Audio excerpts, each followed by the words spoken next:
and gentlemen, Joshua Chastain, your host here with the W.L.L show. This is We Love Laurens. I have a very special guest for you guys today. I'm here at the Vestibule Coffee here with Isaac Martin, the owner and operator. Isaac, first of all, thank you for taking the time to sit down and speak with me today. You're welcome. Taking time out of your day. I'm sure you're very busy. Tell me a little bit about yourself. Tell me a little bit about the Vestibule. Obviously, it's a very beautiful building, very, very intimate. I like the lighting. I love the chandeliers and everything else. I mean, this is what you want to see when you go to a small town coffee shop. Yeah. Well, thank you. Well, I've lived in Charleston. Moved from Charleston up to here. I've lived in South Carolina. I should say that since 2010. Met my wife at Lee University in Cleveland, Tennessee. She's from South Carolina. I'm one of those crazy Ohioans that moved down here, but my excuse is I married into South Carolina, so I didn't just move down here for that, for just to be in here. I moved because of my wife. But she's from South Carolina. I met at school, got married, and then moved down here in 2010. Lived in Charleston for a few years. Came up here for a job, and after about a year, lost that job. Spent a while bouncing around, and then I worked for a locally owned company. Absolutely loved it. Loved that local mindset, and that inspired me to see what I could do myself as a local business owner. The gentleman who had founded it was retiring, and I felt that was also kind of my time to maybe move on elsewhere. And so I started thinking about what it would be to get into a small business and all that. I've never done one before. I tried thinking I could do something online and would come up with ideas and then never go anywhere. Well, then I just started looking at what was the need in the community. So I at the time lived in Gray Court, and so I was looking at Fountain Inn, Laurens, and Clinton, and saw at that moment none of them had a coffee shop. Fountain Inn was booming, was getting very popular, so I started talking to the city. Well, at that moment of me talking to the city, somebody announced that they were putting a coffee shop in there, so I didn't want to become competition right off the bat, backed out from that. Around the same time is when Laurens announced that they were going to have the one in the downtown, and so I'm not one of these guys that want to go step on people's toes and get in the way. And so Clinton just kind of fell into my lap before I even had a chance to talk to him about it. It just kind of worked out that way, and I'm actually very happy it did. And so I talked to the city and decided I'm going to pursue this town. So spent a good few months building a business plan, seeking capital, going through all that, got it, and then started trying to find a location. That was the fun part. Eventually got one. That's where I am now. Absolutely love this building. I think it worked perfectly for it. Couldn't really beat the shape and the location and all that stuff. It's kind of hidden away, which makes it a fun little gym that you find. My sign's now only about 4.5 feet tall. It got hit by somebody. It happens. So, but it's if you got Google Maps, you'll find me immediately.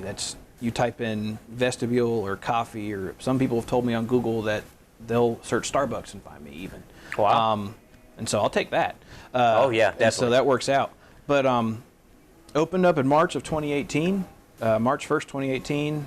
It was a fantastic opening day. Couldn't ask for a better opening day. Had people lined up out the door. Absolutely loved it. Everybody from the city was here, county, huge community support, and I loved it. So, I assume you want to know about the name, right? Oh yeah. Okay, so that was going to be my next question. Yeah. Where did the Vestibule, coffee? I mean, where does that come from? Okay, so I like local. That's my whole thinking of opening a small locally owned business, was to be as local as I possibly could, whether it's how much I can afford to be or what I'm physically able to do local.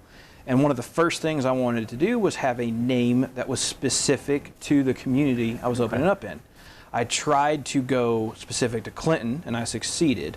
I was digging through library archives, and I was just trying to find something that just kind of jumped out as a unique thing to Clinton that maybe wasn't well known.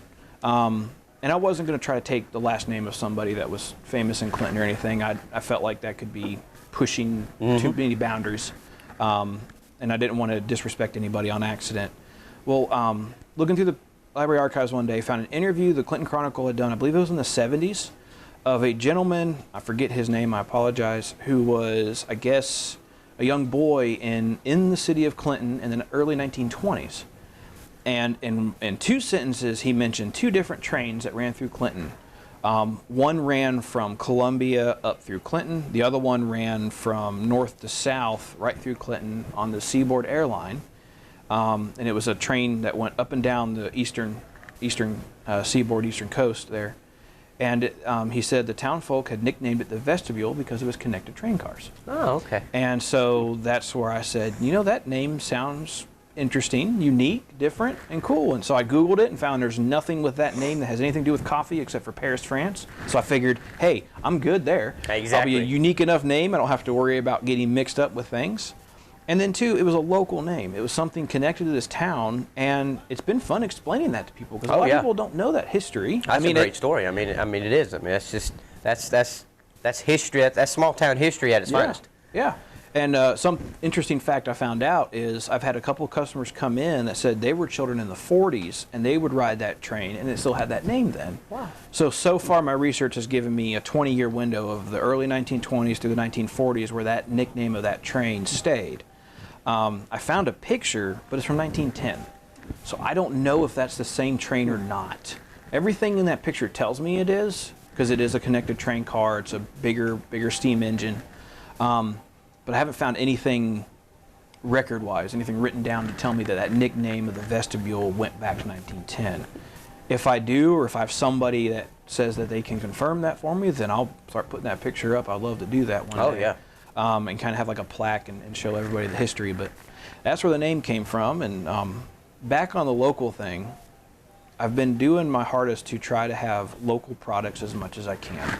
I have local artists in here. I got different artists and stuff from local people.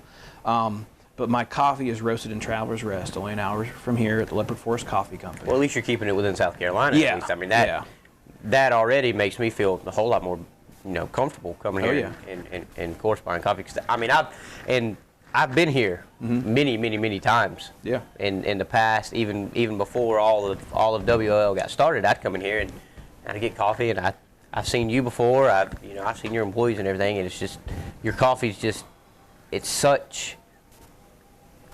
it's good, it's fairly priced, and y'all get it out quick. Yeah. It's not like, and it's a lot more intimate. It's a lot more of a one-on-one experience instead of going to like a Starbucks or somewhere else where it's, okay, you're a number, I'm going to spit you out a coffee and goodbye. Yeah. Y'all take time for your customers to sit, talk, speak. Hey, how's your day going? Y'all have a great small town charm here in this coffee shop.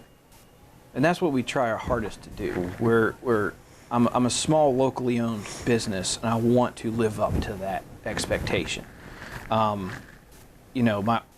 coffee being the high quality that it is, obviously I pay more for it than others, but I also know that, if I wanted to charge the prices that would go along with that, it wouldn't work for this town or even this county. And that's just, there's nothing wrong with that.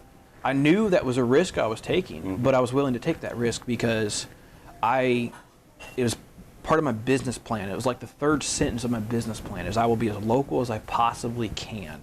So, like my coffee, Roast and Travelers Rest, Leopard Forest Coffee Company, hour from here. He does small batch roasting. I get it on average the day after it is roasted. Wow. It's roasted, and that next day it is here on my counter in a bag with its roast date. Show me as the day before. Wow. And so I have super fresh coffee here.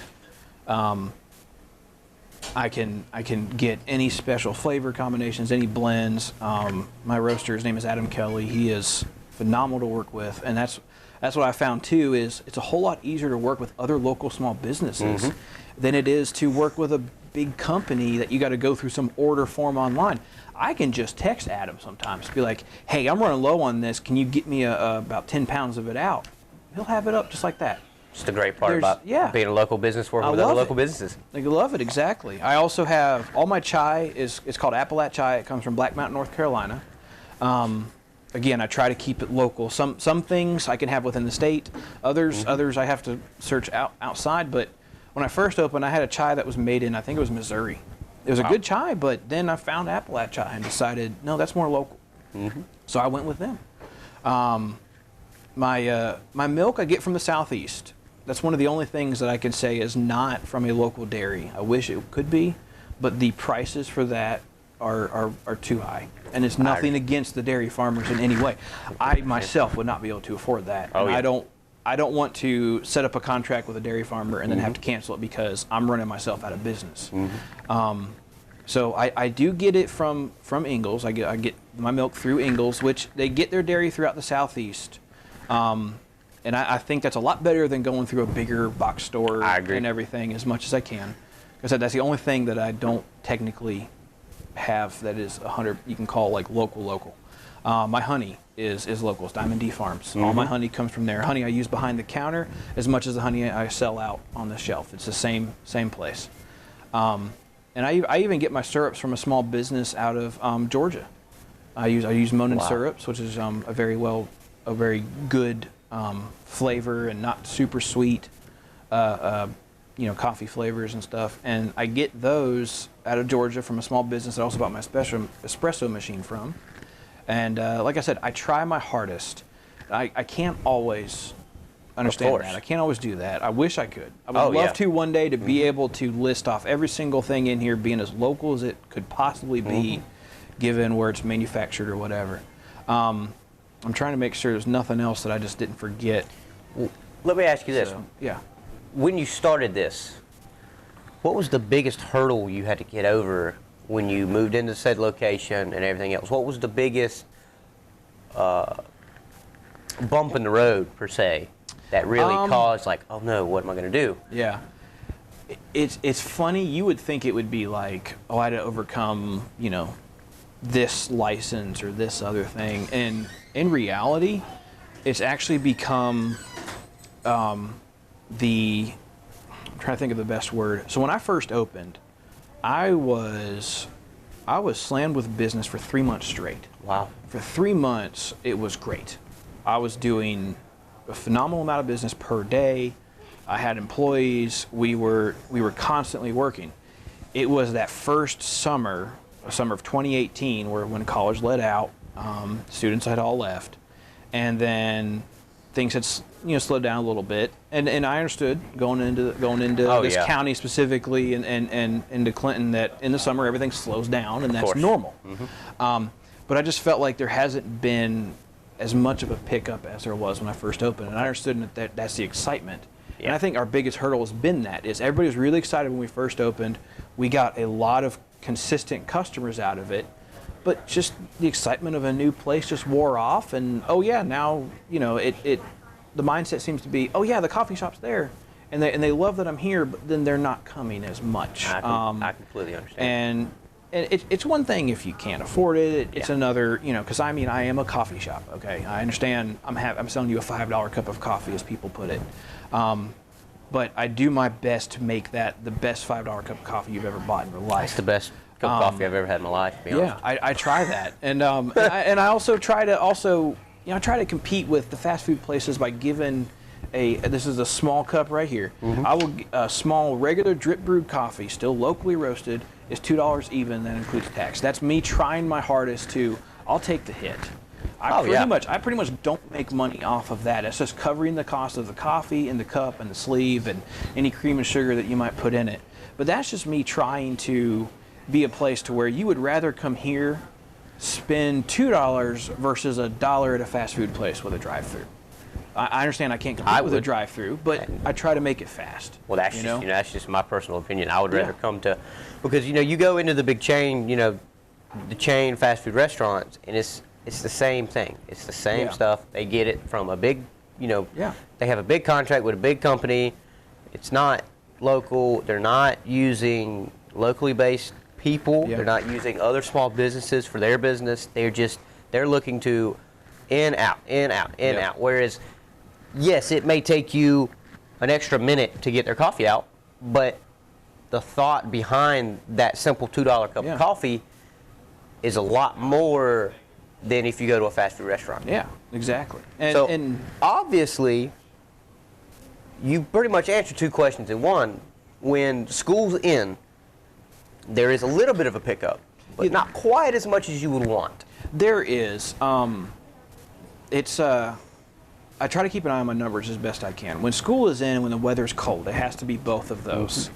We do okay, is what I say it. There's a certain range of sales per day where I call bad. There's ones where I call that's okay. And as long as I'm in the okay range constantly, I'm okay. That's the best way to put it. I get above a certain amount per day, that's a good sales day. And everything, and that's where I'd like to be. But obviously, you know, it's not always going to happen. I got slower days. I understand that. But one thing that I try to do that I know other businesses in the city here don't do that often is stay open later. So even though I serve pretty much just coffee, I got some baked goods, but they're nothing that I would call they're great. They're just kind of prepackaged stuff. I am going to be working on, in the future here, trying to get a way to have locally baked goods in here that falls under all the rules and regulations from DHEC for both parties. Because there was some confusion about that when I first opened. And it wasn't, there was no falling out between businesses, but I was serving locally baked goods. We were both under the impression that we were perfectly legal and under every rule and regulation by DHEC, and apparently we were not, and we did not know that until later.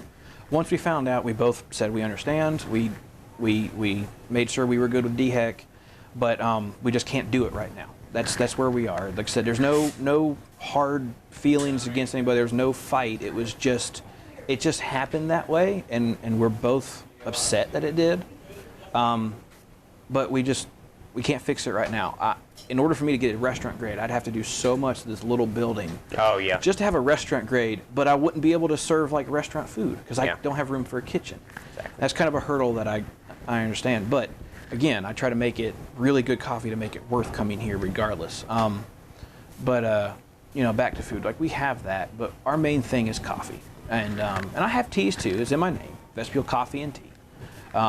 I have tea from Charleston Tea Plantation. That's another local thing. I forgot to mention that. I apologize. So I got tea from Charleston Tea Plantation. That's where all my iced tea is made from. And then I also have some black tea and some green teas from them as well. Then I have Stash Tea. They're out of Oregon, but they're good. They got like a good herbal tea. They're kind of they got a wide range of different types of flavors and spices in their tea. Charleston Tea Plantation keeps it very simple. And so I have what I have from them, and I also have Stashed as well, just to give a little bit of an option in the tea. But back to the amount of business. I know that was your first question. I kind of did a rabbit trail there. Summers here are extremely slow. I can imagine. Our first summer was slow, and I thought that was bad. Our next summer, we were 50% less than we were the previous summer. That was this past summer. We were 50% less. And I tried to figure out why. And I think what it was is everybody was just on vacation. They were out enjoying themselves, and that's great. But because they're away from here, they're not spending their money here. They're spending it elsewhere. And right now, Clinton doesn't have much in the way of tourist attractions, and so nobody's coming in for that. And it's hot. I understand. People aren't going to get hot coffee when it's hot. I serve cold things, but even then, it's hard just getting them in here for that. So summers for us are harder. When it's in school and when it's winter, we're pretty good, I like to say. We try to go extravagant for Christmas. That's like one of our big things we try to do every year. In fact, earlier today I was at the hospice store down there and they had their Christmas decorations out. So of course I started picking up a few things for here, because why not? Of course. And so that's been... Never too early to shop for Christmas. No, never too early to shop for Christmas. Now, decorating for Christmas, I don't know. There's always a big argument never about really that. too early. As long as you get a little bit after Halloween, I think you're okay. Then you'll be good, yeah. So just don't forget Thanksgiving's in there along with it. I know, yeah. You keep Thanksgiving next in there somewhere. But no, we try to go all out. And last year we did this, and this year I'm gonna do my best to do it again. We provided 2 times where families could come in with their children and sit with Santa completely for free. Wow. And that's something I'm going to do again this year. I just got to get everything confirmed and dates and everything. But I offer a really good Santa, and it doesn't matter how many kids you have or how many people you want to bring here. It is completely free. You're not even required to buy a drink or anything. I just open the doors and say, "Here's Santa. Let's come in here. Let's sit down. Take your own pictures." He is perfectly fine with that. You get a little candy cane or something like that, and just enjoy a Christmas. Because I see a lot of places will say, Santa's here, book your times now, pay all this money to get these pictures and stuff. And I understand, you're hiring a professional photographer, you're having all this elaborate stuff, you're taking up people's time. Yeah, but I don't, you know, that's, and that's the thing, you know, it's Christmas. Yeah. You've already spent so much money on gifts, Yeah. on travel, Yeah. on going and seeing family, on bringing family here. I don't know about you, but I'm not going to go spend $50 to get 3 pictures with Santa when I can know. spend $50 on a gift for my grandmother or my mother. Exactly. To go buy my mother a nice, you know, pearl necklace or something for $50. Yeah. Instead of spending it for 3 pictures with Santa? Nah. Yeah. So And then- you offering that for free, obviously that is your way of giving back to the community. Yeah. And that, for me, holds dear to my heart because that is what we do. Yeah. We give back to our community. Now, obviously, we're also a small business, so Yeah. obviously we have to make some money along the way. Of course. But when we do stuff like this is part of our giving back. Yeah. And my hope is if you come in and bring your children in to have pictures of Santa, is that you would buy something. Exactly. That's my hope. But I'm not going to make you feel guilty if you don't. Exactly. I remember I had an entire family. I think it was 5 or 6 people who came in, and I could see it in the dad's eyes. Like he really wanted his kids to do this, but he felt he had to buy something. And he was kind of looking around, and I just want to, and he kind of asked, and I said, "You don't have to buy anything. It's not a requirement." And he was so thankful for that. And I just, you know, I'm not trying to do this to make myself feel better or anything. I mean, don't get me wrong. I mean, yeah, I'm paying money for that. I got to pay for the Santa. I got to have all the decorations. I got all this time. I got to pay for an employee to be here then, because usually we're a little busier, and everything. And I'm not trying to say I'm better than anybody, because I'm a small business. Anything I pay out is a big deal. Anything. That's We know a lot the of people. Yeah, a lot of people don't realize that, and I didn't even realize this until I opened a small business. Is places that do business pricing is usually higher. Yeah, yeah. And I understand in some cases it has to be because a business requires more of a service.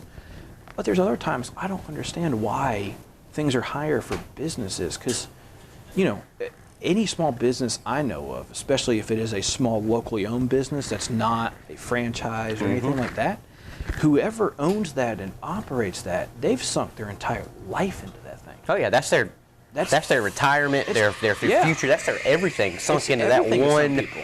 thing. And Yeah. But that's their hope and their dream that comes and becomes something to sustain them. Yeah. And I remember this was probably 6 or so months after I opened. I try to look at the numbers, and I'm trying to remember off the top of my head what it was. But like, if you look at $1 spent at a chain place, how much of that stays local versus $1 spent at a local business? The numbers are huge. The difference, it's somewhere, and I'm going to give a big exaggeration of the numbers because I cannot quite remember everything, but it's somewhere between 20 to maybe 35, 40% at the highest of $1 spent at a chain place stays local.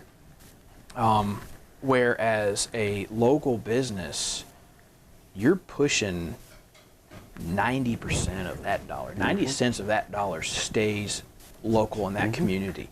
The only 10% really is the tax going to the state. And I mean, technically even some of that's the county, so you could say even higher than 90%. I mean, like I said, I shop local grocery stores. I don't, the only thing I get shipped in is a few things from Amazon that I can't get anywhere else, that nothing in this county sells, and I understand that. And then some of the things, the only place you can find them is on Amazon. That's okay. I mean, I get my cups and stuff from a restaurant supply store in Greenville, but that's the only closest place that sells them, and everything. But that's still closer and better than buying something from Amazon. But like I said, everything I have, it stays here as much as I can. Plus the taxes, all the taxes are staying here. Payroll, and any employee I have, they're from here. Their money's here. Or if it's a college student, they're still spending their money here in this town. So your $5 cup of coffee puts another, let's say $3, just making up numbers at this point, puts another $3 back into that community. Another $1 of that goes into local taxes, local expenses, maybe $1.50 of that goes into local expenses, and only about 50 cents of that $5 would go, you know, out of state, out of the county to something else. And I mean that, and that does boost Oh, your it local does. business as much as possible. It absolutely does. And I understand prices are prices. I have tried my hardest to keep my prices reasonable, and I've had a lot of people comment that they think they are. I've had a few people that think we're expensive, and I don't know what they're comparing me to, because I've been to Starbucks and some of my drinks are cheaper than Starbucks. Oh, dude, you go to Starbucks. Literally, the coffee I'm drinking on a day, if I was to go to Starbucks, that's a $7-8 cup of coffee. Yeah, and that's like flat out. A $7-8 cup of coffee, yeah. and it's going to be smaller than that. Yeah, and I mean, I like I said, I'll take the hit. I'll deal with that. I'm trying my best to make this. I want to be a community hub, something that the community of Clinton uses for the community, uses to benefit the community. You know, I gladly host things here. I try to let people meet here, and I try to do things like the Santa thing to give back to the community when I can. And that's what a local business, in my opinion, should be, and it is. And there are others downtown that will do that. There are others in this community that do that. I'm not saying I'm the only one. I'm one of many of this town who are more than happy to do everything I just said. People just have to ask. They have to be willing. I mean, I hosted, I don't know, it was an impromptu meeting. About 15 people showed up here. I didn't charge them anything for it. It was regular business hours. They weren't hindering my business. They were getting me business technically, and I don't charge for that. I try to be as reasonable as I possibly can. And that's just, you know, I'm in this to make some money. Okay, I have a livelihood. I have a family. I have a wife and 3 children. So obviously I have to make something out of this to support them. But I'll tell you right now, I do not make near what I made working a full-time job elsewhere here. But that's okay. I knew what I was getting into when I started this. You're doing what you love. Yeah, and I love this. And I actually love this. And that is why we do what we do. And ladies and gentlemen, I'm going to end on that note. Yep. Again, this is We Love Lawrence. This is the W.L.L. show. If you have not been down here to the Vestibule Coffee and Tea, please come down and say hello to Isaac if he's here. If not, say hello to his wonderful employees and get you a cup of coffee, get you a cup of tea. We are located, I'll say this, we're kind of hard to find. If you got Google Maps on your phone or whatever, that you type in the Vestibule, it'll take you right to this building. But if you're in Clinton, if you're at the intersection where there's McDonald's, the gas station, the railroad tracks, come down the side of the railroad tracks that the downtown is not on, I guess is the best way to describe it. The side the college is on. Come down, go past True Value Hardware, go past the Country Boys buffet, and I'm there on your right. You'll see a tiny little sign that says the Vestibule Coffee and Tea. I'm right next to Tapestry, the clothing and designer store, I guess is what you call it. I apologize for anybody who really enjoys that store, and I probably butcher what it is, but no, it's wonderful people that work there. I absolutely love them. Best neighbors you could ever ask for. But I'm in the same parking lot as them. So you see Tapestry. I'm that tannish building kind of behind them there. Got the big arched window there. Little open sign blinking in the window. Here Mondays through Fridays, 7 a.m. to 6 p.m. Saturdays, 8 a.m. to 2 p.m. Like I said, I try to stay open later. I try to be, here, place for students to come study, businesses to come have meetings. You need to work out of your office for a little bit. I'm here. I got super fast free Wi-Fi. And when I say super fast, trust me, I'm paying for it to be super fast. So, and it's good. It's good stuff. So. Well, it looks like I'm going to be here a little bit more when I have interviews and everything else here in Clinton. So, y'all like, subscribe, and follow them, the Vestibule, on Facebook. Please follow us on Facebook and turn your bell on so you get the notification as soon as this video hits. And y'all have a good day, and y'all catch us on the next one.